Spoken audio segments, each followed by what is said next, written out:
Bienvenidos hermanos una vez más a un nuevo video de Ministerio Séptimo Milenio.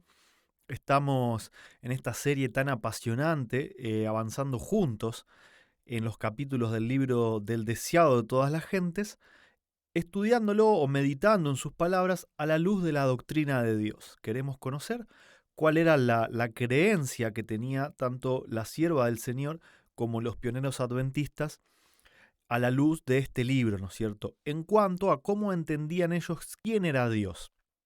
Doctrina fundamental para el cristianismo, ¿no? Porque si estamos adorando a un Dios que no es el bíblico, estaríamos rompiendo con el primero de los 10 mandamientos, ¿no es cierto? No tendrás dioses ajenos delante de mí.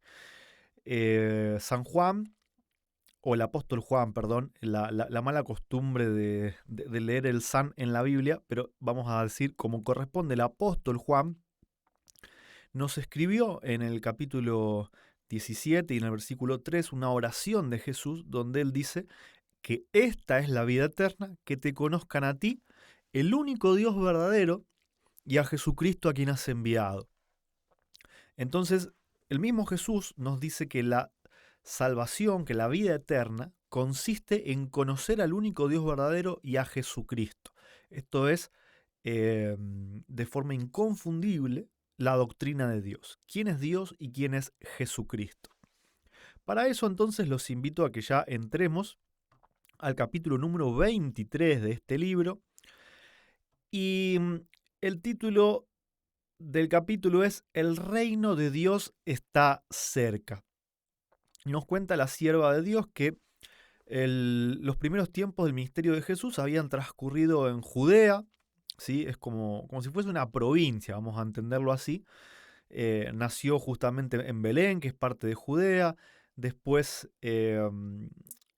a sus discípulos los eligió en Judea, la purificación del templo fue en Judea, el sanamiento de el lisiado también fue en Judea, pero recordemos que justamente después de esto fue llevado ante el Sanedrín, donde lo acusaron de blasfemia, y entonces ya la mayoría de los dirigentes y sacerdotes habían empezado una persecución directa hacia Cristo, y la gran mayoría de las personas que tenían mucha admiración por estos líderes terminaron también teniendo una muy mala impresión y una muy mala opinión sobre Jesús.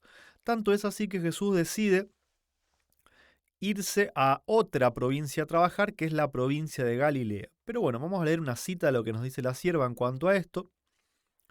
La manifestación de su divinidad en la purificación del templo, sus milagros de sanidad y las lecciones de divina verdad que procedían de sus labios, todo proclamaba lo que después de la curación del paralítico de Betesda había declarado ante el Sanedrín, su filiación con el Eterno. Filiación, ¿sí? La palabra filiación se está refiriendo a que verdaderamente él es hijo de Dios, ¿sí? Fíjense que está hablando de filiación y no está hablando de ningún título, de ningún rol, de ninguna adopción, de ningún juego. Está hablando directamente de la filiación con Dios el Padre. Hijo de Dios el Padre, eso es lo que él declaró ante el Sanedrín. Entonces, después de que lo rechazasen, dijimos que él se fue a Galilea, donde había muchos tipos de personas y de varios países, ¿no es cierto? Pero la sierva del Señor nos dice, así como la luz y la vida de los hombres fue rechazada por las autoridades eclesiásticas en los días de Cristo, ha sido rechazada en toda generación sucesiva. Vez tras vez se ha repetido la historia del retiro de Cristo de Judea. Cuando los reformadores predicaban la palabra de Dios, no pensaban separarse de la iglesia establecida. Pero los dirigentes religiosos no quisieron tolerar la luz, y los que la llevan se vieron obligados a buscar otra clase que anhelaba conocer la verdad. En nuestros días, pocos de los que profesan seguir a los reformadores están movidos por su espíritu. Pocos rechazan pocos escuchan la voz de Dios y están listos para aceptar la verdad en cualquier forma que se les presente. Con frecuencia los que siguen los pasos de los reformadores están obligados a apartarse de las iglesias que aman para proclamar la clara enseñanza de la palabra de Dios. Y muchas veces los que buscan la luz se ven obligados, por la misma enseñanza, a abandonar la iglesia de sus padres para poder obedecer. La sierva de Dios dice que se repite lo que sucedía con los fariseos, con los dirigentes de aquella época, que lo mismo pasó en todos estos 2000 años y que sigue pasando hoy en día. Si alguien tiene una verdad bíblica que contradice las tradiciones de una iglesia, esa iglesia se considera que es la iglesia de Dios y no la acepta, rechaza la luz, especialmente sobre la verdad de que Jesús es el Hijo de Dios.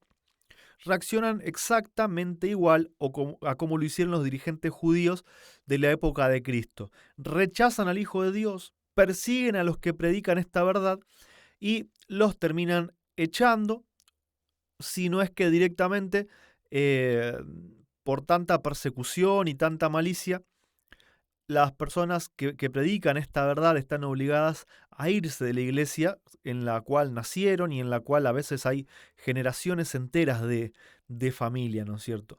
Y por lo menos yo lo he vivido en carne propia y veo que con todos los que aceptan esta verdad ocurre exactamente lo mismo. Es el mismo espíritu de los dirigentes judíos de la época de Jesús.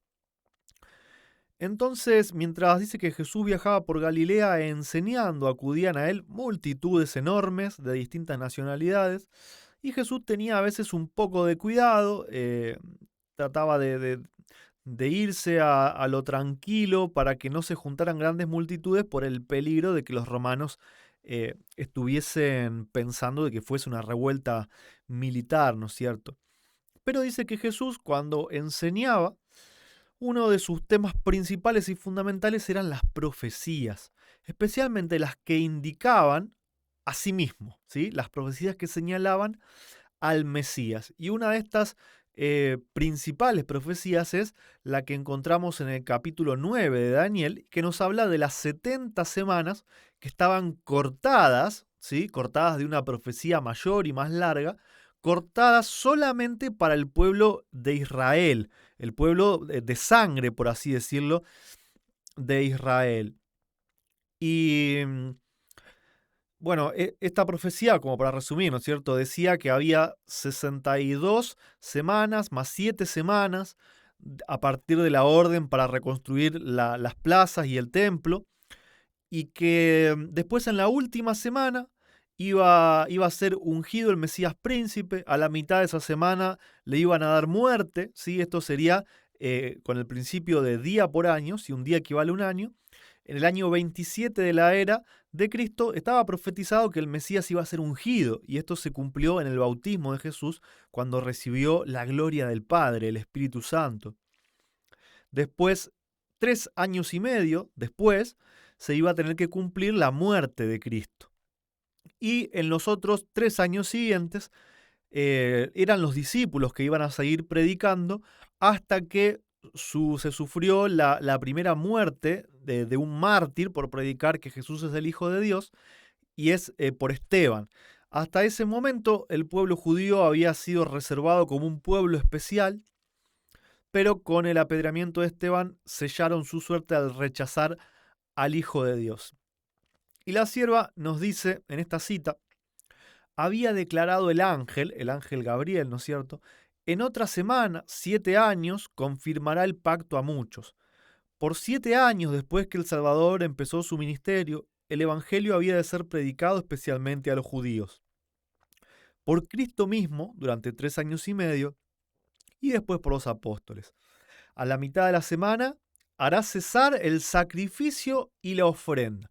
Fíjense lo que yo estoy queriendo señalar, ¿no es cierto? ¿Sí? A la mitad de la semana hará cesar el sacrificio y la ofrenda. Esto es una afirmación muy importante sobre algo que iba a cesar o sobre algo que iba a quedar abolido. Y nosotros tenemos que prestar pero mucha atención a qué se está refiriendo, porque después la mayoría del mundo cristiano dice que toda la ley de Moisés fue clavada en la cruz, y acá la profeta del Señor nos está diciendo que lo que iba a cesar es el sacrificio y la ofrenda. No habla de ninguna ley, ¿sí? En la primavera del año 31 de nuestra era, Cristo, el verdadero sacrificio, fue ofrecido en el Calvario. Entonces el velo del templo se rasgó en dos, demostrando que el significado y el carácter sagrado del ritual de los sacrificios habían terminado. Significado y carácter sagrado de los sacrificios habían terminado. ¿Por qué? Porque los sacrificios habían sido concebidos con un significado, para que el pueblo no olvidara de que el Hijo de Dios iba a venir como un cordero a morir a este mundo. Entonces, una vez que el verdadero cordero muere, ya no tiene ningún tipo de sentido este sacrificio. No es que Dios cambió de opinión y dijo, bueno, ahora se van a salvar por hacer sacrificios y ahora ya no. Eso no es lo que está enseñando.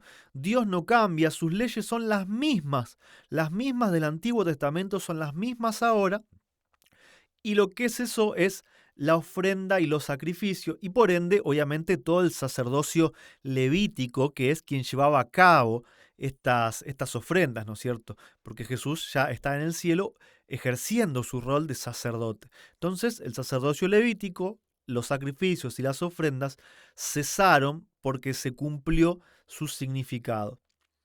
Había llegado el tiempo en que debían cesar los sacrificios y las oblaciones terrenales, ¿sí? Por eso está en rojo, porque tiene que ver con los pactos y la ley de Dios. Sigue diciendo la sierva de Dios, el tiempo de la venida de Cristo, estamos hablando de que Jesús hacía hincapié en las profecías cuando enseñaba en Galilea y especialmente a sus discípulos. Por eso las citas que estamos leyendo tienen que ver mucho con profecía, ¿no?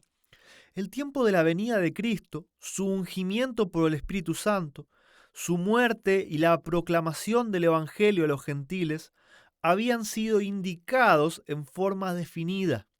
Estaban marcados en el gran reloj de Dios. ¿Recuerdan ese gran reloj que apareció en los primeros capítulos que dice que dio su hora en el momento que Jesús debía nacer? Bueno, así las profecías están marcadas en el gran reloj de Dios. Era privilegio del pueblo judío comprender estas profecías y reconocer su cumplimiento en la misión de Jesús. Cristo instó a sus discípulos a reconocer la importancia del estudio de la profecía, refiriéndose a la que fue dada por Daniel con respecto a su tiempo, dijo, el que lee, entienda. Después de su resurrección explicó a los discípulos en todos los profetas lo que de él decía. Y fíjense lo que dice acá y por qué está señalada con turquesa esta cita. Recuerden que el color turquesa son las citas que hablan del Espíritu Santo. El Salvador había hablado por medio de los profetas. ¿Quién es el que inspira a los profetas? El Salvador. El Espíritu de Cristo, que estaba en ellos, que es lo mismo que el Espíritu Santo, prenunciaba las aflicciones que habían de venir a Cristo y las glorias después de ella. Cristo, ¿sí?, en su forma espiritual, ¿sí?, Cristo como es hijo de Dios y Dios es espíritu, Cristo era espíritu y era santo porque Dios es santo, era el que inspiró a todos los profetas y escritores de la antigüedad para hablar sobre él mismo, sobre su vida humana. Y fíjense que por segunda vez la sierva del Señor nos va a hablar de la jerarquía que hay en el cielo. Fue Gabriel, el ángel que sigue en jerarquía al Hijo de Dios, quien trajo el mensaje divino a Daniel. Fue Gabriel, su ángel, a quien envió Cristo para revelar el futuro al amado Juan, y se pronuncia una bendición sobre aquellos que leen y oyen las palabras de la profecía y guardan las cosas en ella escritas. Recuerdan que hace unos capítulos atrás leímos la misma afirmación. Gabriel, el que sigue en jerarquía al Hijo de Dios. Y les había mostrado otra cita que está en una revista donde ella dice que el Señor Jesús era el segundo en jerarquía después del Dios eterno. Tenemos ahora a Gabriel como el tercero en jerarquía en el cielo, ocupando el lugar que había dejado Lucifer. Ese tercer lugar había sido siempre de Lucifer. Entonces, la creencia de la profeta de Dios, es muy importante entender esto, es que no hay tres seres divinos, ¿sí? No hay tres dioses, y mucho menos conformando a un Dios, y mucho menos en igualdad de condiciones jerárquicas o en cuanto a su inmortalidad y en cuanto a su eternidad hacia atrás.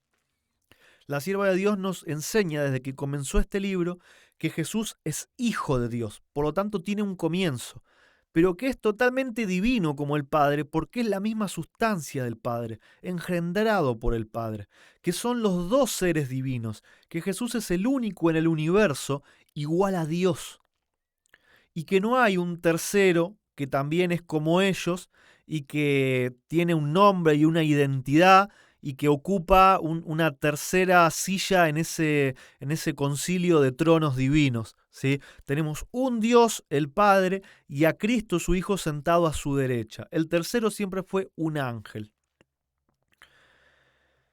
Sigue diciendo entonces la sierva del Señor que Dios, las cosas que Dios se reserva son para Él, no está en nosotros el hecho de hurgar cosas que no están escritas, pero las que se nos han revelado en la Biblia son para que nosotros las investiguemos y las tomemos, para que guardemos esas palabras, ¿no es cierto? Especialmente también en lo que tiene que ver con la profecía. Y como para cerrar este capítulo, que fue cortito, pero inmensamente rico en cuanto a la doctrina de Dios, la sierva del Señor nos habla, ¿sí?, de un aspecto de los judíos que también se repite hoy en día. Los judíos interpretaron erróneamente y aplicaron mal la palabra de Dios, y no reconocieron el tiempo de su visitación. Esos años del ministerio de Cristo y sus apóstoles, los preciosos últimos años de gracia concedidos al pueblo escogido, los dedicaron a tramar la destrucción de los mensajeros del Señor, ¿sí? No solamente mataron a Cristo, sino que tramaron matar a todos los apóstoles, y también muchos de ellos terminaron siendo mártires unos cuantos años más adelante, ¿no es cierto? Las ambiciones terrenales los absorbieron, el poder, la riqueza, ¿no es cierto? Y el ofrecimiento del reino espiritual les fue hecho en vano. Ellos no querían un reino espiritual, querían riquezas y poder terrenal. Así también hoy el reino de este mundo absorbe los pensamientos de los hombres y no toman nota de las profecías que se cumplen rápidamente y de los indicios de que el reino de Dios está presto. De hecho, Cristo está entre nosotros y no lo reconocen, lo rechazan. Mas vosotros, hermanos, ¿sí? Esto quiere decir, Pablo habla a sus hermanos. ¿Quiénes son los hermanos? Lo mismo que Jesús llamó sus hermanos, ¿no es cierto? Los que guardan la palabra de Dios y la oyen y la cumplen. Mas vosotros, hermanos, no estáis en tinieblas para que aquel día os sorprenda o sobrecoja como ladrón. Porque todos vosotros sois hijos de luz e hijos del día. No somos de la noche ni de las tinieblas. Aunque no sabemos la hora en la que ha de volver nuestro Señor, podemos saber que está cerca. Por tanto, no durmamos como los demás, antes velemos y seamos sobrios. Entonces también la sierva de Dios nos da, en cuanto a las profecías, nos da una afirmación que es contundente.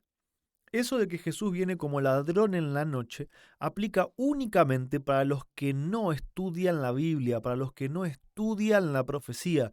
No se aplica a los cristianos. No se, a los cristianos, dije palabra cristianos, me salió automático, pero pensando en el mundo cristiano prácticamente es un nombre que ha perdido el valor, ¿no es cierto? Para los que tienen la verdad de Dios, guardan los mandamientos de Dios y tienen el testimonio y la fe de Jesús, ese día no los va a sorprender como un ladrón, porque van a estar atentos a las profecías, la van a estar investigando, estudiando y van a saber los momentos casi precisos cuando el Señor se vaya a manifestar, tanto en la nube de los cielos como también en todos los eventos anteriores. Entonces, sigamos el ejemplo de Jesús, escudriñemos las escrituras, especialmente las profecías, conozcamos al único Dios verdadero y aceptemos que Jesús es el Hijo de Dios y que está trabajando en cada uno de nuestros corazones. Dios los bendiga a cada uno de ustedes. Los espero en el próximo capítulo de esta serie titulada El deseado de todas las gentes a la luz de la doctrina de Dios.